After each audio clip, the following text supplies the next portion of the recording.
Good morning friends, welcome to MKH video series. I am Shivani. Today we are going to start the remaining part of the chapter of class 8, that is the synthetic fiber and plastic. Last video में हमने देखा था कि synthetic fibers क्या होते हैं, synthetic fiber हमें कैसे मिलते हैं।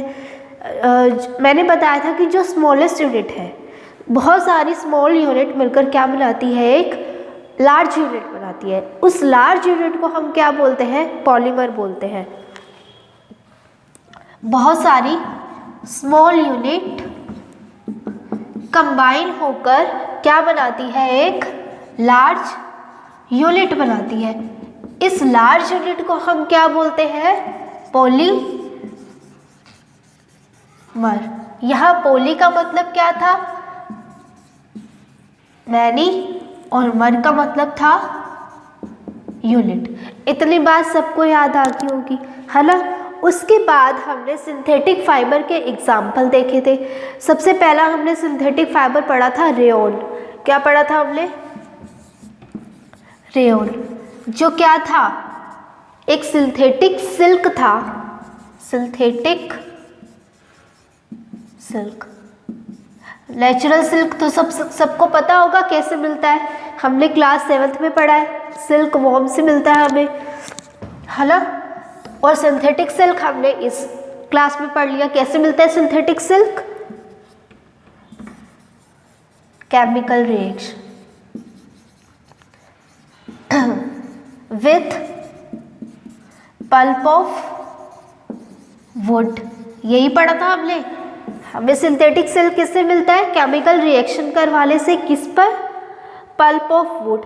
और सिंथेटिक मतलब क्या होता है, जो मैन मेड होते हैं, जिसे ह्यूमन बनाते हैं, उसे हम क्या बोलते हैं, सिंथेटिक बोलते हैं, सिंथेटिक फाइबर बोलते हैं। सिंथेटिक फाइबर में फाइबर को पॉलीमर भी बोलते हैं, क्योंकि बहुत सारी स्मॉल यूनिट है, वो मिलकर क्या बनाती है, लार्ज यूनिट बनाती है, जिसको हम पॉलीमर कहते हैं। सिंथेटिक सिल्क में हमने पहला एग्जाम्पल पढ़ा था रेयोन का, जिसको सिंथेटिक सिल्क भी बोलते हैं, जो किससे बनता है, chemical reaction with pulp of would. Second हमने पढ़ा था नायलॉन का। ये क्या था, फर्स्ट सिंथेटिक फाइबर था। मैंने बताया था, एक क्वेश्चन भी आ सकता है। तो क्या था ये, फर्स्ट सिंथेटिक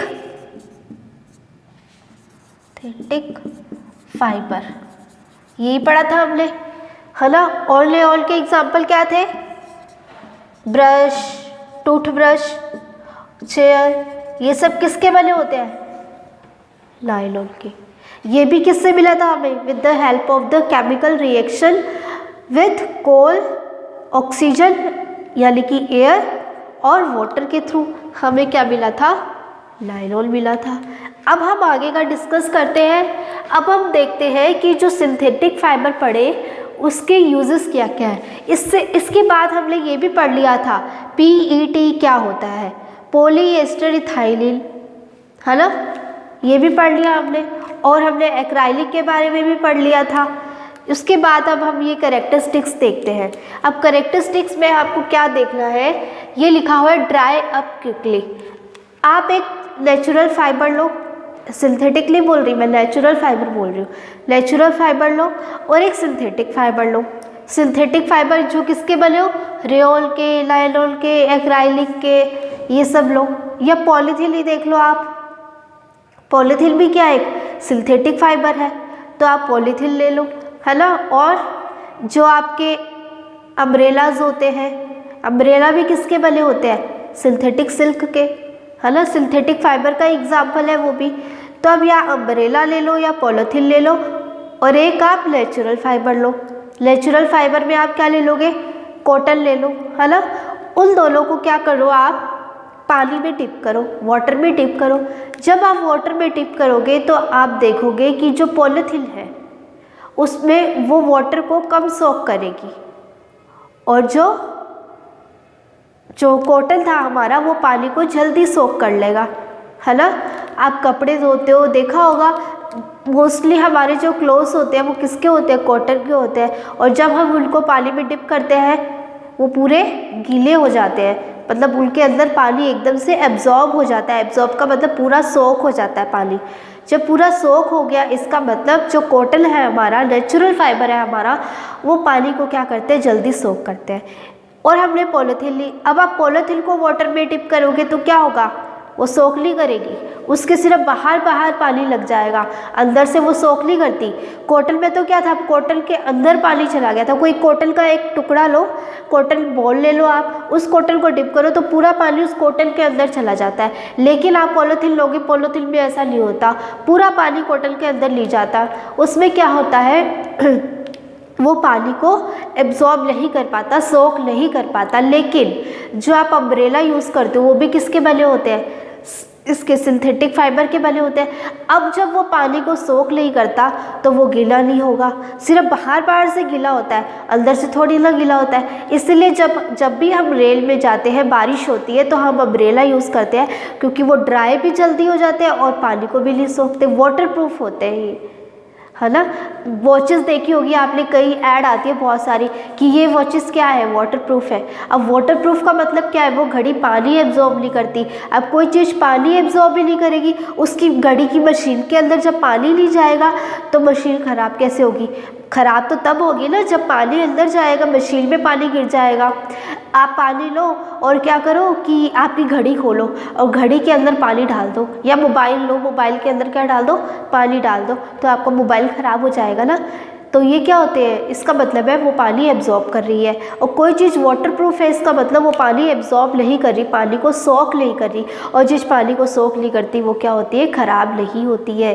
इसलिए वॉचेस जो होती है वाटर प्रूफ आती है। अब तो मोबाइल भी वाटर प्रूफ आने लग गए हैं ना, कि इसको पानी में वो दिखाते भी है ऐड में कि देखो मैं टैप के नीचे लेके जा रहा हूँ, मेरा मोबाइल बिल्कुल ख़राब नहीं हुआ, एज इट इज़ चल रहा है, मेरा मोबाइल वाटर प्रूफ है। तो ये क्या है, जो पानी है उसके मोबाइल के अंदर ले गया। लेकिन जो हमारे नॉर्मल जो मोबाइल होते हैं, जो वाटर प्रूफ नहीं होते, अगर आप उसको डिप कर दो पानी के अंदर तो पूरा पानी आपके मोबाइल के अंदर चला जाएगा, यानी वो पानी क्या हो गया, सोख हो गया। ठीक है, तो यही एग्जाम्पल हम सिंथेटिक फाइबर में लेते हैं। इसको सिंथेटिक फाइबर से जोड़ो। जो सिंथेटिक फाइबर है वो पानी को सोख नहीं करते, और जो पानी को सोख नहीं करेगा वो क्या होगा, जल्दी ड्राई होगा, जल्दी सूखेगा। और जो पानी को सोख कर लेगा वो जल्दी सूखेगा नहीं, उसको कई देर 2-3 घंटे के लिए सुखाना पड़ेगा, तब जाके अंदर का पानी सूखा होगा। कपड़े धोते हैं, कपड़े धोने के बाद आप क्या करते हो, ऊपर छत पे सुखाने जाते हो। छत पे क्यों सुखाने जाते हो, क्योंकि उसने पूरा पानी एब्जॉर्ब कर लिया कॉटन ने। अब उसको 2-3 घंटे के लिए धूप में रखना पड़ेगा, तब जाके वो पानी सूखेगा। मोबाइल आपने अपना पानी में डाल दिया, अब आपका मोबाइल क्या है, वाटर प्रूफ नहीं है, तो वो क्या होगा, आप उसको खोल के, पूरे मोबाइल को खोल के क्या करोगे, धूप में रखोगे, ताकि अंदर का जो पानी है पूरा क्या हो जाए, सूख जाए। ये क्या होती है, नेचुरल फाइबर होते हैं। मतलब ये जो एग्जांपल दिए इसको नेचुरल फाइबर से रिलेट करो कि नेचुरल फाइबर में भी ऐसा ही होता है कि उनको सुखाना पड़ता है 2-3 घंटे के लिए। लेकिन अगर कोई चीज़ वाटर प्रूफ है, अगर मोबाइल आपका वाटर प्रूफ है, ठीक है, तो आप क्या करोगे, आप उस पूरे मोबाइल को खोलोगे नहीं। खोल के क्या करोगे, अंदर तो पानी गया नहीं, उसके पानी तो सिर्फ ऊपर ऊपर ही है ना, तो ऊपर ऊपर है तो वो वैसे भी सूख जाएगा, है ना। तो वही सिंथेटिक फाइबर में होता है, जब पानी ऊपर ऊपर है तो वो अपने आप ड्राई हो जाता है। अम्ब्रेला का एग्जांपल ले लो, जब बारिश आती है तो वो अम्ब्रेला सिर्फ ऊपर ऊपर से गीला होता है, अंदर से पूरा गीला नहीं होता। और आप जब भी बारिश से बाहर आते हो तो क्या करते हो, उसको खोल के रख देते हो ताकि वो ड्राई हो जाए। तो वो उसको धूप में तो नहीं रखा, और धूप में नहीं रखा, फिर भी वो अपने आप ड्राई हो गया। तो यही रीज़न है। और जब आप कपड़े गीले होते हैं आपके, और कपड़े अगर जैसे बाहर बारिश से भीग कर आए और बाहर बारिश हो रही है या बाहर ठंडा मौसम है, तो वो कपड़े जल्दी नहीं सूखते, और किसी सिंथेटिक फाइबर को रख दो वो जल्दी सूख जाते हैं, है ना। ऐसा क्यों होता है, क्योंकि जो नेचुरल फाइबर है वो पानी सोख कर लेता है, सोख करने की वजह से वो जल्दी ड्राई नहीं हो पाता, उसके लिए उसको धूप चाहिए। और सिंथेटिक फाइबर में उनको धूप नहीं चाहिए, वो अपने आप ड्राई हो जाती है। तो अब ये देखो, ड्राई अप क्विकली, क्या हो जाते हैं, ये क्विकली ड्राई हो जाते हैं। और यहाँ लिखा है मैंने सोक लेस वाटर, और ये है ड्राई अप क्विकली। ये चीज़ समझ में आ गई। अब नेक्स्ट देखो क्या होते हैं, ड्यूरेबल होते हैं, मतलब हम इसको बार बार यूज़ कर सकते हैं, ड्यूरेबल होते हैं एक तरह से। और क्या, लेस एक्सपेंसिव होते हैं। मैंने आपको बताया था कि जब हमें नेचुरल फाइबर से सिल्क मिल रहा है तो हमने सिंथेटिक फाइबर क्यों निकाले, हमने सिंथेटिक सिल्क क्यों निकाला, क्योंकि जो नेचुरल सिल्क था वो बहुत महंगा मिल रहा था, बहुत कॉस्टली मिलता है, इसलिए हमें कॉस्टली परचेज नहीं करना पड़े तो साइंटिस्ट ने क्या किया, सिल्क से मिलता जुलता ही एक ऐसा फैब्रिक निकाल दिया जो जिसमें क्या है, बिल्कुल सिल्क की प्रॉपर्टी है, जो दिखता तो बिल्कुल सिल्क जैसे बट एक्चुअल में वो सिल्क नहीं है, वो क्या है, सिंथेटिक सिल्क है, जिसका नाम क्या था, रेयॉन नाम था। तो जो रेयॉन मिला वो क्या होता है, चीप होता है, मतलब सस्ता होता है, और जो हमारे पास नेचुरल सिल्क होता है वो बहुत कॉस्टली होता है। तो बेटर यही ऑप्शन होगा ना कि हम वो सिंथेटिक वाला खरीदें, क्योंकि वो सस्ता मिल रहा है और दिख भी सेम सिल्क जैसा लग रहा है ना। और सामने वाले को क्या पता कि हमने नेचुरल सिल्क पहन रखा है या रेयॉन पहन रखा है, उसको तो ये लगेगा ना कि हमने नेचुरल सिल्क पहन रखा है। दूर से दिखने पर वो कैसा दिखता है, फैसिनेटेड लगता है, हर किसी को अट्रैक्ट करता है, ठीक है। तो सेम वही प्रॉपर्टी किस में थी, रेयॉन में थी। तो ये बोल रहे हैं कि ये जो होते हैं बहुत चीपर होते हैं, ठीक है। और क्या बोल रहा है ये, रीडली अवेलेबल, ईजिली मिल जाते हैं, और आप कहीं भी जाओगे आप बोलोगे कि मेरे को प्योर सिल्क चाहिए, कुछ जगह ऐसी होगी जहां आपको प्योर सिल्क मिल पाएगा, बाकी सभी जगह आपको क्या मिलेगा, सिंथेटिक सिल्क ही देखने को मिलेगा। तो रीडली अवेलेबल, ठीक है, एंड ईजी टू मेंटेन, इसको मेंटेन करना भी क्या है, बहुत ईजी होता है। फिर है, अब हम देखते हैं इसके अलावा, सिंथेटिक फाइबर के अलावा एक इसकी डिसएडवांटेज है जो मैंने आपके साथ डिस्कस करी थी। अगर आपको पता है तो आप मुझे बताओ क्या थी वो। तो मैं बताती हूँ इसकी डिसएडवांटेज क्या थी, कि अगर हमने नेचुरल सिल्क पहन रखा है और सिंथेटिक सिल्क पहन रखा है और आप किचन में जा रहे हो काम करने सिंथेटिक सिल्क पहन के, तो क्या होगा, जो सिंथेटिक सिल्क है वो आग जल्दी कैच कर लेता है, फायर जल्दी कैच कर लेता है। जब फायर जल्दी कैच करेगा तो आप किचन में काम करोगे तो आपकी जो साड़ी है सिंथेटिक सिल्क की, उसमें क्या लग जाएगी, आग लग जाएगी, है ना। इसलिए कभी भी किचन में काम करते टाइम सिंथेटिक का कपड़ा नहीं पहनना चाहिए, हमेशा किसके कपड़े पहनने चाहिए, नेचुरल फाइबर के कपड़े पहनने चाहिए, कॉटन के क्लोथ्स पहनने चाहिए, ठीक है। तो सिंथेटिक फाइबर का एक डिसएडवांटेज ये है कि फायर को जल्दी कैच करता है, ठीक है। अब हम पढ़ते हैं प्लास्टिक के बारे में। प्लास्टिक सबने देखा है, घरों में सबके अवेलेबल रहता है, चेयर्स ले लो, टेबल ले लो, है ना। आजकल तो प्लास्टिक के ग्लास पे मिलते हैं, प्लास्टिक की प्लेट्स, सब चीज़ें प्लास्टिक की मिलने लग गई आजकल तो, है ना। तो प्लास्टिक सभी जगहों में अवेलेबल होता है, सबको पता है कैसा दिखता है।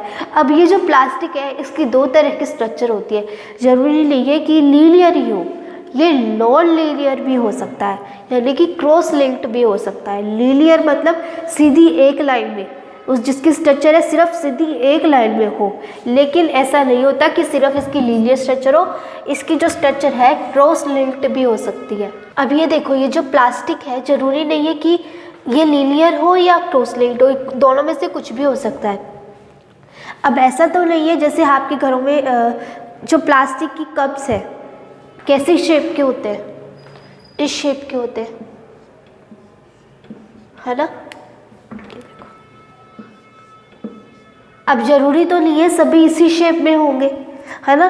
तो ऐसा क्यों होता है, क्योंकि जो प्लास्टिक है उसकी स्ट्रक्चर लीनियर भी हो सकती है और क्रॉस लिंक्ड भी हो सकती है, दोनों में से कुछ भी हो सकती है। अगर सिर्फ लीनियर होती तो सारे प्लास्टिक एक ही शेप के होते, बट हमने देखा है हमारे जो घरों में चेयर रहती है, ग्लासेस रहते हैं और भी बहुत सारी चीज़ें, वो क्या डिफरेंट डिफरेंट शेप्स की है। अब वो डिफरेंट डिफरेंट शेप्स कहाँ से आई, इन दोनों स्ट्रक्चर्स की वजह से, क्योंकि जो प्लास्टिक है किस में एग्जिस्ट करता है, लीनियर में और क्रॉस लिंक्ड में, ठीक है। अब ये देखो, plastic is also the polymer like synthetic. जब हमने चैप्टर स्टार्ट किया था तब हमने पढ़ा था कि जो प्लास्टिक है, जो फाइबर्स है वो क्या होते हैं, नेचुरल भी हो सकते हैं और सिंथेटिक भी हो सकते हैं। फिर हमने देखा था जो सिंथेटिक फाइबर है वो कैसे बनते हैं, बहुत सारी स्मॉल यूनिट कंबाइन होकर एक लार्ज यूनिट बनाती है, उस लार्ज यूनिट को हमने क्या बोला, पॉलीमर बोला। अब क्योंकि प्लास्टिक भी एक क्या है, सिंथेटिक फाइबर है, सिंथेटिक है, प्लास्टिक भी एक सिंथेटिक फाइबर तो नहीं बोल सकते हम इसको, लेकिन हम क्या बोलेंगे, एक सिंथेटिक है, तो क्या होगा ये भी किस में आएगा, पॉलीमर्स में।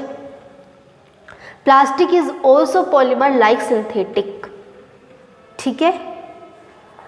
एंड दे हैव लीनियर और क्रॉस लिंक्ड स्ट्रक्चर, ये भी मैंने बता दिया। उनकी जो स्ट्रक्चर है लीनियर भी हो सकती है और क्रॉस लिंक्ड भी हो सकती है। Available in different shape and size, क्यों रहती है ये structure? Because available in different shape and size. अगर सिर्फ लीनियर ही स्ट्रक्चर होती तो प्लास्टिक थे हमें किसी भी शेप में नहीं मिल पाते, वो सिर्फ एक ही शेप में मिल पाते, डिफरेंट शेप में नहीं मिल पाते। ठीक है।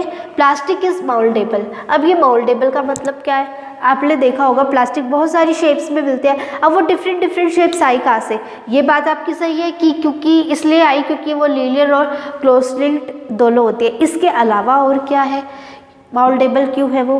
क्योंकि इसको हम किसी भी शेप में कन्वर्ट कर सकते हैं बाय मेल्टिंग। अगर हम प्लास्टिक लोगे और आप उसको मेल्ट करोगे तो पूरा प्लास्टिक है वो क्या हो जाएगा? आपका मेल्ट हो जाएगा। अब जब वो मेल्ट हो गया तब हम उसको किसी भी शेप में दे सकते हैं, कोई भी शेप हम उसकी दे सकते हैं। तो मोल्डेबल का मतलब होता है की वैली शेप, किसी भी शेप में हम उसको डाल सकते हैं। ये किसका मतलब होता है? मोल्डेबल का। ठीक है, समझ में आ गया? दोबारा देखो, प्लास्टिक क्या है? एक पॉलीमर है। पॉलीमर क्यों है? क्योंकि सिंथेटिक फाइबर हमने पढ़ा था स्टार्टिंग में, वो क्या होते हैं? पॉलीमर होते हैं। बहुत सारे स्मॉल यूनिट मिलकर एक लार्ज यूनिट बनाते हैं जिसको हम पॉलीमर बोलते हैं। और प्लास्टिक भी क्योंकि एक सिंथेटिक है इसलिए हम प्लास्टिक को भी क्या बोलेंगे? पॉलीमर बोलेंगे। इनके पास दो टाइप की स्ट्रक्चर रहती है, लीनियर और क्रॉस लिंक्ड, जिसकी वजह से ये हमें डिफरेंट शेप और साइज में मिलते हैं। Plastic is mouldable. प्लास्टिक होता है वो मोल्डेबल होता है। मोल्डेबल का मतलब हम उसको किसी भी शेप में कन्वर्ट कर सकते हैं। तो आपके यहाँ पे क्वेश्चन बन जाएगा कि why the plastic is available in different shape. तो आपके दो रीज़न हो गए कि इट इज़ मोल्डेबल और it is exist in the linear and non linear structure और क्रॉस लिंक्ड स्ट्रक्चर। तो ये आपका क्वेश्चन हो गया यहाँ पे। ठीक है, नोट करते जाना जो मैं क्वेश्चन बोल रही हूँ ना, आप अपनी नोटबुक में नोट करते जाना। ठीक है, और ये जो लिख रही हूँ ये भी नोट कर लेना। Can be recycled. रिसाइकल्ड का मतलब हम उसको दोबारा यूज़ करते हैं। अब आपको बोलते हैं ना कि जैसे प्लास्टिक के ग्लास है या प्लास्टिक की बोटल्स है, आप उसको क्रश करके डस्टबिन में डाल दिया करो, इधर उधर मत फेंका करो।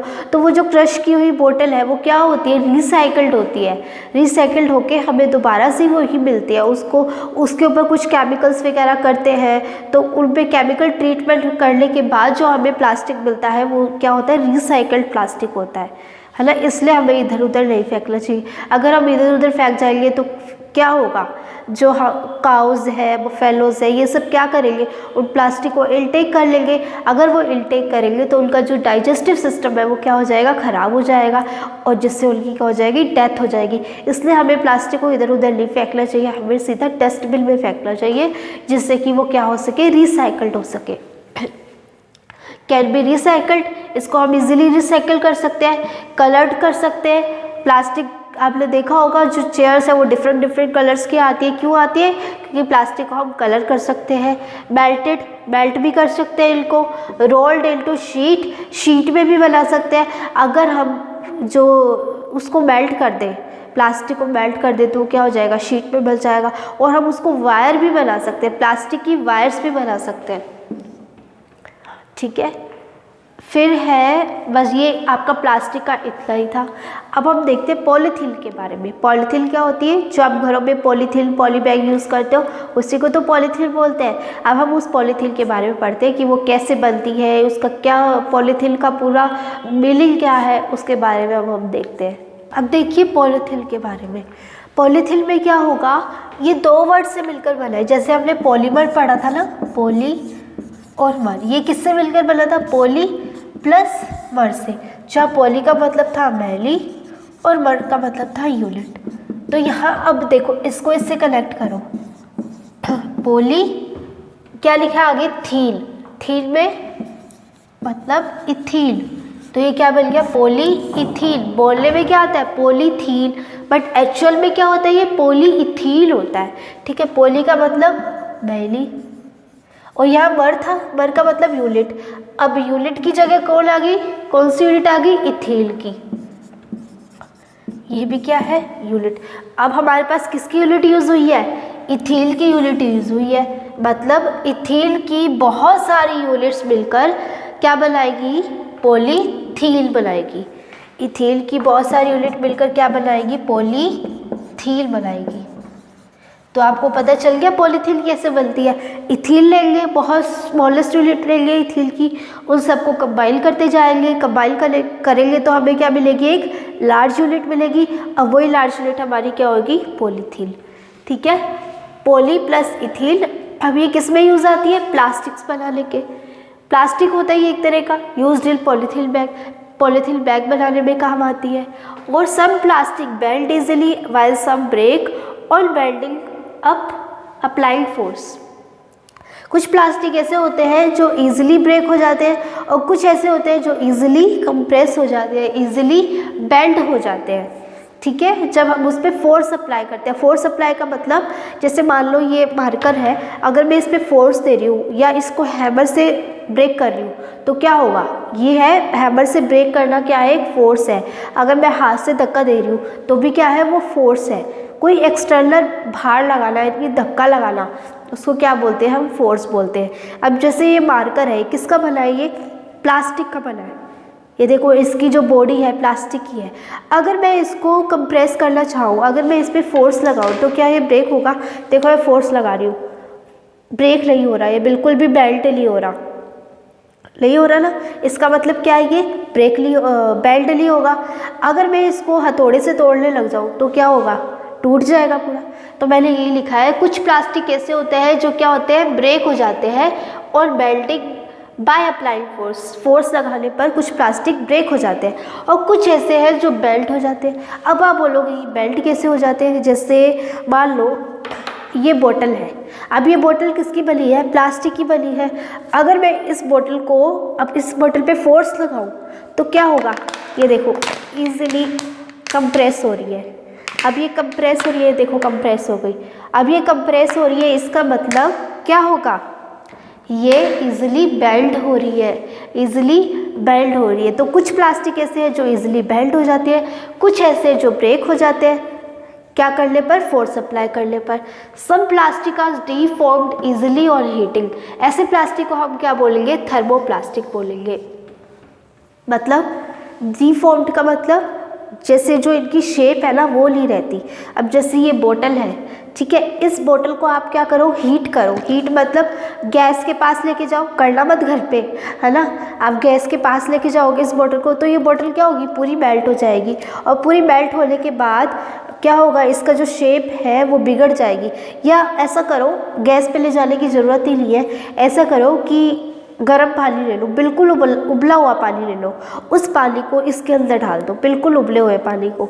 तो क्या होगा, वो जो पानी है गर्म पानी है, अब गर्म चीज़ क्या करेगी, इस प्लास्टिक को डीफॉर्म्ड कर देगी, इसकी शेप ही चेंज हो जाएगी, ऐसे टेढ़ी मेढ़ी शेप हो जाएगी,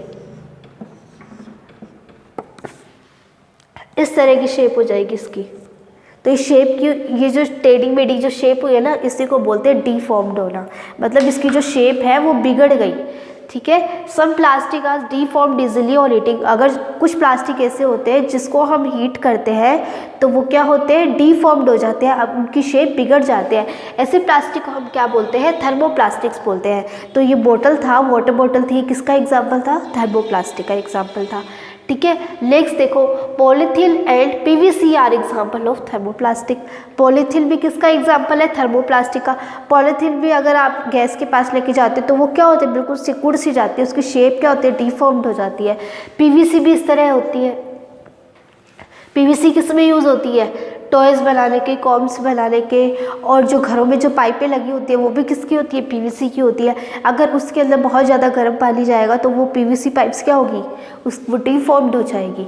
तो वो भी किसका एग्जाम्पल है, एक प्लास्टिक का एग्जाम्पल है। ठीक है, पॉलीथीन का एग्जाम्पल है। Polythene and PVC are example of thermoplastic. Sorry, thermoplastic का एग्जाम्पल है। यूज़ फॉर मैन्युफैक्चरिंग, किसमें काम आती है, टॉयज़ बनाने के और कॉम्स बनाने के, जो हमारे कंगे होते हैं। सॉफ्टन बाय हीटिंग, कुछ प्लास्टिक ऐसे हैं जिसको हम हीट करेंगे तो वो क्या हो जाएंगे, सॉफ्ट हो जाएंगे बिल्कुल। जैसे कि थर्मोसेटिंग प्लास्टिक।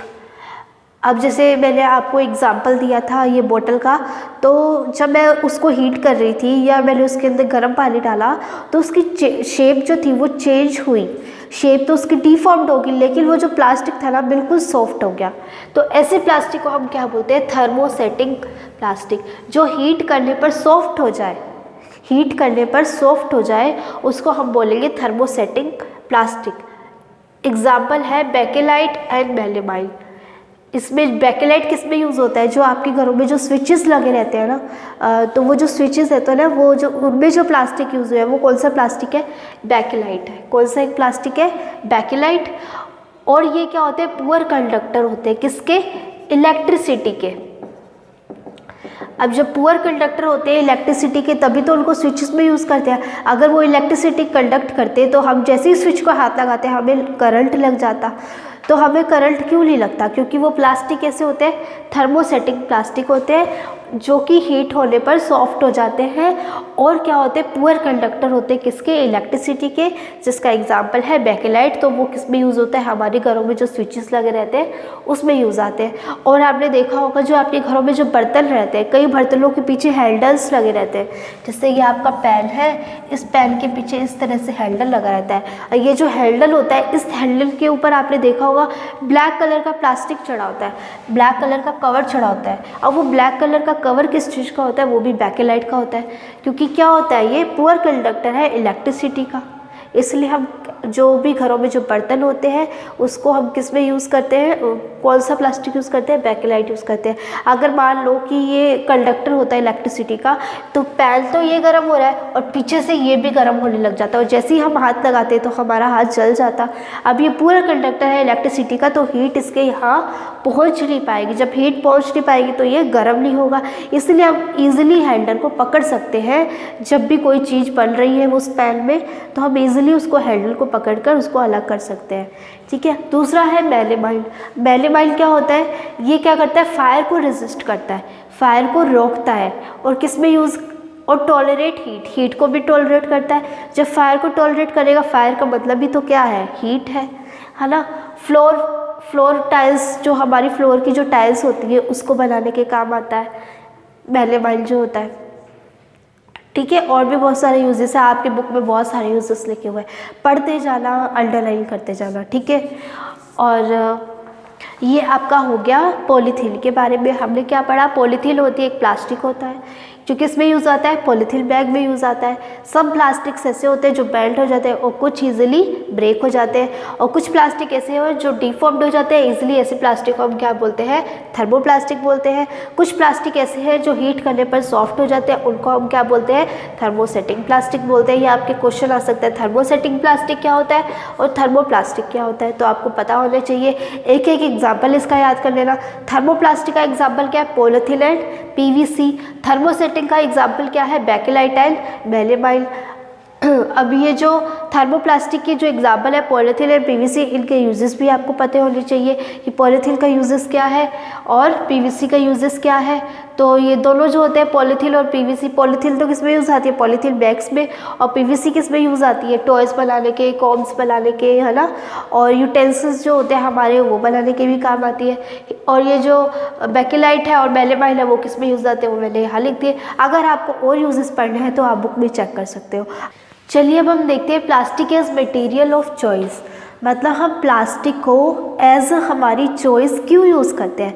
जैसे आप जब भी बाज़ार जाते हो, मार्केट जाते हो, वहाँ से आपको कुछ भी वेजिटेबल्स या फ्रूट्स या क्लोथ्स कुछ भी लेने हैं, तो आप हमेशा पॉलीथीन की बैग्स क्यों यूज़ करते हो, क्यों आप उसको अपनी चॉइस समझते हो।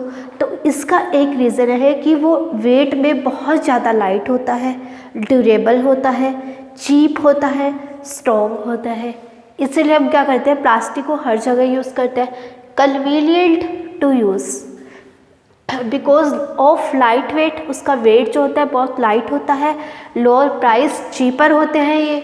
गुड स्ट्रेंथ, होल्ड करने की इनकी जो कैपेसिटी है बहुत अच्छी होती है। इजी हैंडलिंग, और हम इसको इजी हैंडल कर सकते हैं क्योंकि लाइट वेट है, तो हमें ज़्यादा जोर भी नहीं आएगा उसको हैंडल करने में, है ना। और हम प्लास्टिक को कहाँ यूज़ करते हैं, यूज्ड इन कार्स। कार्स जो होती है, कार की जो बॉडी होती है वो तो मेटल की होती है, लेकिन कार के अंदर जो सीट बेल्ट्स वगैरह होती है वो सब किसकी होती है, प्लास्टिक्स की होती है। एयरक्राफ्ट में भी यूज़ होता है, स्पेस क्राफ्ट में भी यूज़ होता है, फर्नीचर में भी यूज़ होता है। प्लास्टिक के फर्नीचर्स देखे हैं ना। प्लास्टिक इज नॉन रिएक्टिव, जो प्लास्टिक है वो नॉन रिएक्टिव होता है। नॉन रिएक्टिव मतलब कोरोड नहीं होता इजीली। अब आप बोलोगे कोरोड का मतलब, तो आपने देखा होगा आयरन की रस्टिंग, सुना होगा आयरन की रस्टिंग, आयरन रस्टिंग, या आयरन का मतलब क्या है, लोहा। कूलर्स जो होते हैं, कूलर में आपने देखा होगा कि जंग लग जाती है, उस जंग लगने को हम क्या बोलते हैं, रस्टिंग बोलते हैं। और रस्टिंग को ही हम क्या बोलते हैं, कोरोजन बोलते हैं, कोरोजन। ये जो आयरन की रस्टिंग है, इस पूरे प्रोसेस को हम क्या बोलते हैं, कोरोजन बोलते हैं। कि जो कूलर्स वगैरह होते हैं, कूलर किसके बने होते हैं, मेटल्स के बने होते हैं ना, तो वो लोहे के बने होते हैं, आयरन के बने होते हैं। अब उन पे जब जंग लग जाता है तो उसको हम, जंग लगने को हम रस्टिंग बोलते हैं, उस पूरे प्रोसेस को कोरोजन बोलते हैं। क्या होता है कि आयरन की रस्टिंग क्यों होती है, कोरोजन क्यों होता है, क्योंकि जो आयरन है वो किससे रिएक्ट कर लेता है, ऑक्सीजन से, यानी कि हमारी एयर से प्लस वाटर से, इन दोनों से रिएक्ट करके आयरन की रस्टिंग हो जाती है, और इसी आयरन की रस्टिंग की वजह से हमारा कोरोजन हो जाता है। ठीक है, लेकिन जो प्लास्टिक होता है, जो हमारा जो प्लास्टिक होता है वो नॉन रिएक्टिव होता है, मतलब वो एयर के साथ और वाटर के साथ रिएक्ट नहीं करता। जब वो रिएक्ट नहीं करेगा तो कोरोजन कहाँ से होगा। ठीक है, तो यहाँ यही है इसका मतलब, प्लास्टिक जो होता है नॉन रिएक्टिव होता है, नॉट कोरोड इजिली, कोरोजन नहीं होता उसका easily. Plastic is light, light weight होता है, स्ट्रॉन्ग होता है और ड्यूरेबल होता है। अब बोल रहा है कि इसको एक्सप्लेन करो, क्योंकि जो प्लास्टिक है ड्यूरेबल और स्ट्रॉन्ग का मतलब उसको हम किसी भी शेप में माउल्ड कर सकते हैं। मैंने माउल्डेबल का मतलब बताया था, तो यहाँ आप लिख दो कि mouldable and it is also cheaper than metals. मतलब आप मेटल्स, अगर आप एक तरफ लोहा खरीदो और एक तरफ आप क्या खरीदो, प्लास्टिक खरीदो, तो आपको सस्ता कौन सा मिलेगा, प्लास्टिक सस्ता मिलेगा ना एज कम्पेरिजन टू लोहा। तो लोहा क्या होता है, एक मेटल है, तो मेटल के कंपैरिजन में बहुत सस्ता होता है क्या, प्लास्टिक। तो मेनली जो हमारे जो यूटेंसिल्स या फर्नीचर्स वगैरह होते हैं जो प्लास्टिक के होते हैं, उसको ख़रीदना पसंद करते हैं, क्योंकि वो क्या होते हैं, चीपर होते हैं। ठीक है, plastic are poor conductor of heat. Plastic जो होते हैं पुअर कंडक्टर होते हैं किसके, हीट के, ये भी मैंने आपको बताया था। क्यों होते हैं, क्योंकि कैसे होते हैं, जैसे इलेक्ट्रिक वायर्स हैं आपकी, जो आपके घरों में जो वायर्स लगी रहती है, बिजली की तारें जो होती है, उसमें ऊपर जो ब्लैक कलर का जो कवर होता है ना, जैसे ये आपकी वायर है, इस वायर के ऊपर इस तरह से ब्लैक कलर का कवर लगा रहता है और आगे से दो तारें निकली रहती है। तो ये जो ब्लैक कलर का कवर है, ये किसका बना होता है, प्लास्टिक का बना होता है। क्यों बना होता है, क्योंकि प्लास्टिक हमारा क्या होता है, कंडक्टर नहीं होता, किसका, इलेक्ट्रिसिटी का। इलेक्ट्रिसिटी को कंडक्ट नहीं करता, जब वो इलेक्ट्रिसिटी को कंडक्ट नहीं करेगा तो ये जो हमने जो ऊपर क्या लगाया है, ब्लैक कलर की प्लास्टिक्स लगाई है, तो वो उस प्लास्टिक, मतलब जब हम इसको हाथ लगाएंगे तो हमें करंट नहीं आएगा। अगर ये नहीं होता, सिर्फ वायर होती, अंदर वायर किसकी होती है, मेटल की होती है, कॉपर की होती है ना, तो हम डायरेक्ट उसको हाथ लगा ले तो हमें करंट लग जाएगा। लेकिन ऊपर प्लास्टिक चढ़ा दिया, तो जब हम उसको हाथ लगाएंगे तो हमें क्या, करंट नहीं लगेगा, क्योंकि वो हीट को कंडक्ट नहीं करता, इलेक्ट्रिसिटी को कंडक्ट नहीं करता। ठीक है, तो these are poor conductor. Electric wire है प्लास्टिक कवरिंग। और ये जो प्लास्टिक है हेल्थ केयर इंडस्ट्रीज में भी यूज़ आते हैं। हेल्थ केयर इंडस्ट्रीज यानी डॉक्टर्स भी इनको यूज़ करते हैं। प्लास्टिक को कैसे यूज़ करते हैं, जो इनकी सीरिंज का जो कवर होता है, सीरिंज अगर आपने इंजेक्शन देखा हो तो उसका ऊपर जो कवर होता है वो किसका बना होता है, वो भी प्लास्टिक का होता है। और जो डॉक्टर के जो ग्लव्स होते हैं वो भी किसके बने होते हैं, प्लास्टिक के बने होते हैं। और जिसमें जो दवाइयाँ होती है, मेडिसिन्स होती है, उनका जो कवर होता है वो भी किसका होता है, प्लास्टिक का होता है। तो these are use in the health care for packaging tablets. और भी आप लिख सकते हो किसमें, ग्लव्स और सिरिंज में। ठीक है, तो ये आपके किसके यूज हो गए, प्लास्टिक के। और है special plastic cookware is used in microwave. अगर आपके घरों में माइक्रोवेव ओवन है तो अगर आप कोई चीज़ उसमें गर्म करते हो तो आप देखते हो उसके अंदर प्लास्टिक रखते हैं। तो आप बोलोगे मैडम अभी तो बोला था कि जो प्लास्टिक है जब हम उसके अंदर हॉट वाटर डालेंगे, उसको हीट करेंगे तो वो इजीली डिफॉर्म्ड हो जाएगा। तो वो जो हमने यूटेंसिल्स लिया है प्लास्टिक का, जो हम माइक्रोवेव में रख रहे हैं वो क्यों नहीं मेल्ट हुआ? क्योंकि कुछ प्लास्टिक ऐसे होते हैं जो स्पेशल होते हैं, वो स्पेशल प्लास्टिक होते हैं, वो कुकवेयर के लिए बने होते हैं, मतलब माइक्रोवेव के लिए बने होते हैं कि अगर हम उसको हीट करेंगे तो वो डीफॉर्म्ड नहीं होंगे। ऐसे प्लास्टिक को हम स्पेशल प्लास्टिक्स बोलते हैं, ठीक है। तो जिसको हम किस में यूज़ करते हैं? माइक्रोवेव में यूज़ करते हैं। फिर है टेफ्लॉन। टेफ्लॉन क्या है? ये भी एक क्या है? प्लास्टिक है, जो किस में यूज़ होता है? Oil and water do not stick. आपने नॉन स्टिक पैन देखा होगा, जो नॉन स्टिक पैन होता है वो क्या होता है? टेफ्लॉन का बना होता है। उसके ऊपर नॉन स्टिक की कोटिंग कर देते हैं जिससे कि जो ऑयल है और वाटर है वो उसके ऊपर चिपकता नहीं है, ठीक है। अब है फायरमैन है uniform have coating of melamine plastics. अब हमने बोला था प्लास्टिक क्या होता है? एक सिंथेटिक होता है, और सिंथेटिक हमने बोला था इजीली फायर कैच कर लेता है, लेकिन एक ऐसा प्लास्टिक है जो फायर कैच नहीं करता, फायर को रेजिस्ट करता है। अभी मैंने आपको बताया था, जल्दी से बता दो क्या था? मेलेमाइन। क्या था? मेलेमाइन, जो क्या करता है? फायर को रेजिस्ट करता है। जब वो फायर को रेजिस्ट करेगा तो जो फायरमैन होते हैं, आग बुझाते हैं, जो वो क्या करते हैं? उनकी जो यूनिफॉर्म होती है उस पर कोटिंग होती है किसकी? मेलेमाइन की, जो क्या करती है? फायर को रेजिस्ट करती है, फायर नहीं लगती।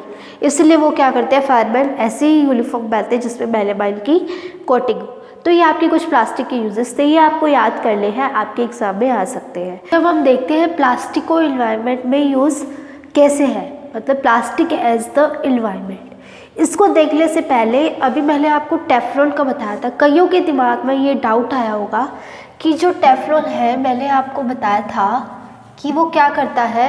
ऑयल एंड वाटर को स्टिक नहीं करता, ऑयल एंड वाटर को स्टिक नहीं करता, और वो नॉन स्टिक में यूज़ आता है।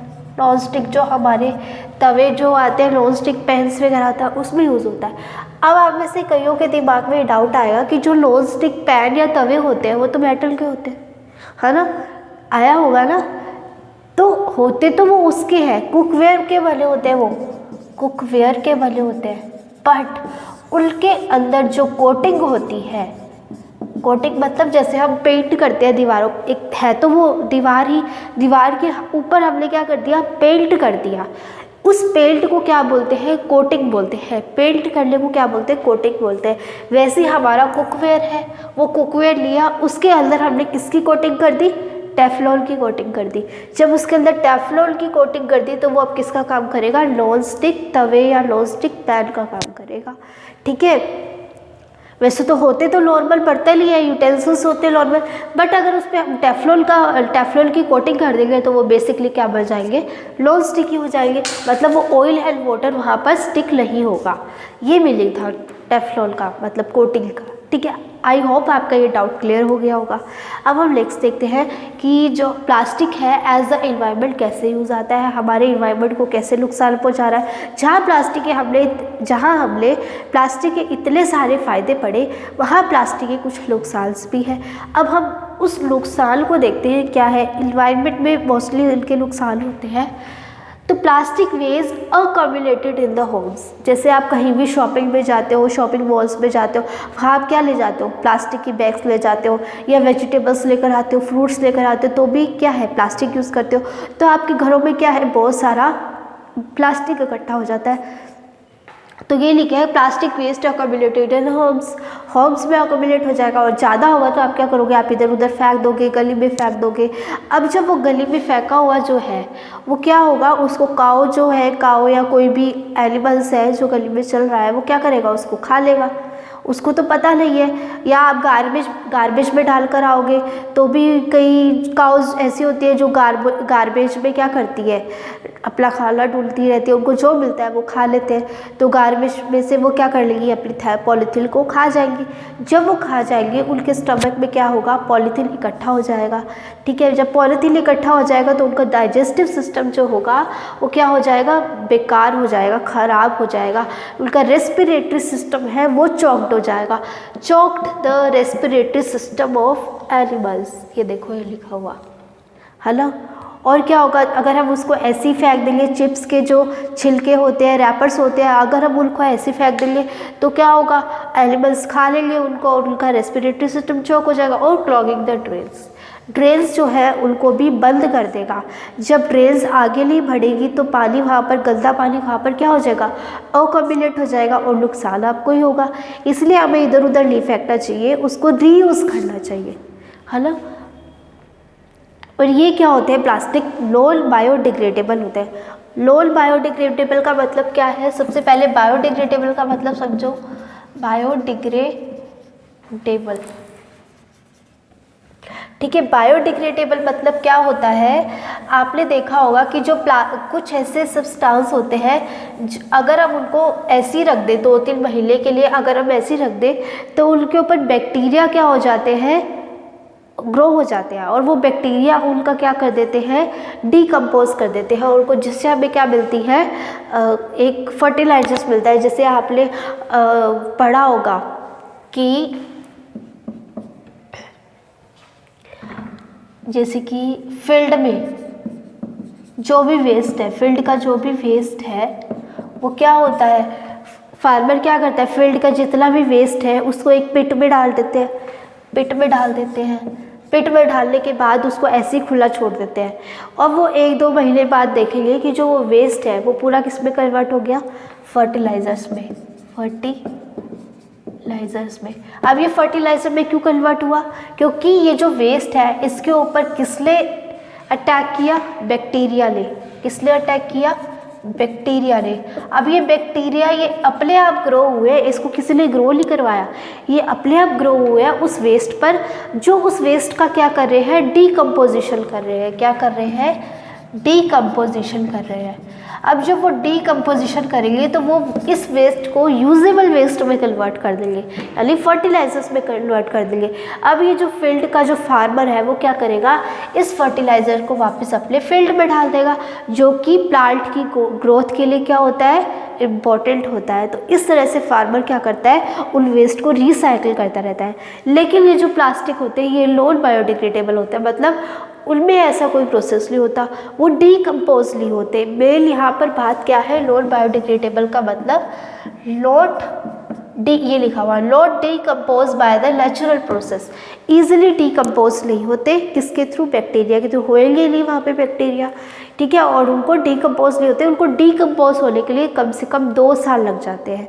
इसलिए ये इन्वायरमेंटल फ्रेंडली नहीं होते, मतलब इन्वायरमेंट पॉल्यूशन फैलाते हैं, एयर पॉल्यूशन फैलाते हैं। अगर हम प्लास्टिक को जलाया हुआ, कभी पॉलीथीन जो होती है उसको जलाया तो उसके अंदर से बहुत सारी फ्यूम्स निकलती है, धुआं निकलता है। अब वो धुआं होता है ना, उसके अंदर बहुत सारी पॉइजनस गैस होती है, जहरीली गैसें होती है। अब वो गैसेस क्या करती है, अगर हमारे बॉडी के अंदर एंटर कर जाए लार्ज क्वांटिटी में, एक्सेस अमाउंट में, तो क्या होगा, हमारा जो खुद का ह्यूमंस का जो रेस्पिरेटरी सिस्टम है वो भी डैमेज हो जाएगा। एनिमल्स का तो होगा ही होगा, एनिमल्स का तो होगा ही होगा, साथ ही साथ ह्यूमंस का भी हो जाएगा, ठीक है। तो ये क्या करती है, ईजिली बर्ल्ट नहीं होती, बर्ल्ट तो हो रही है लेकिन पूरी तरह से ख़त्म नहीं होती। उनको हम बर्ल्ट करके भी, जला कर भी उसको हम ख़त्म नहीं कर सकते। जैसे कागज़ वगैरह होते हैं तो उसको तो हम क्या करते हैं, ईजिली वो बर्ल्ट हो जाते हैं, जलाने पर वो ख़त्म हो जाते हैं। लेकिन प्लास्टिक जलाने पर कम्प्लीटली ख़त्म नहीं होते, कोई ना कोई चीज़ वहाँ पर रहती है। तो नॉट कम्प्लीटली बर्ल्ट, इजिली पूरी तरह से जलते भी नहीं है। Release lot of poisonous fumes, बहुत सारी पॉइजनस फ्यूम्स फैलाते हैं, गैसेस फैलाते हैं। And shock the respiratory system of animals का और ह्यूमंस का रेस्पिरेटरी सिस्टम क्या कर देते हैं, चॉक्ड कर देते हैं। क्लॉगिंग द ट्रेन्स को भी क्या कर देते हैं, क्लॉग्ड कर देते हैं। फिर इसके प्रिवेंशन के लिए हमें क्या क्या प्रिकॉशंस लेने चाहिए, तो हमें क्या करना चाहिए, सबसे पहली बात हमें प्लास्टिक के बैग को यूज़ नहीं करना चाहिए। हमें किसके बैग से यूज़ करना चाहिए, जूट का बैग या फिर क्लॉथ का कोई बैग हो तो हमें उसको यूज़ करना चाहिए, ठीक है। कॉटन और जूट का बैग हमें यूज़ करना चाहिए। फिर है non biodegradable waste should be separately disposed of, मतलब जो हमारे बायोडिग्रेडेबल वेस्ट है और नॉन बायोडिग्रेडेबल वेस्ट है उन दोनों को अलग अलग डस्टबिन में डालो, अलग अलग उनका क्या करो, डिस्पोजल करो, ठीक है। इससे हमें पता चल जाएगा कि कौन सा नॉन बायोडिग्रेडेबल है और कौन सा बायोडिग्रेडेबल होगा। जो बायोडिग्रेडेबल होगा उसको तो हम इजीली रख के उसको ईजिली हम क्या कर सकते, कन्वर्ट कर सकते हैं यूजेबल वेस्ट में, लेकिन इसको नहीं कर सकते।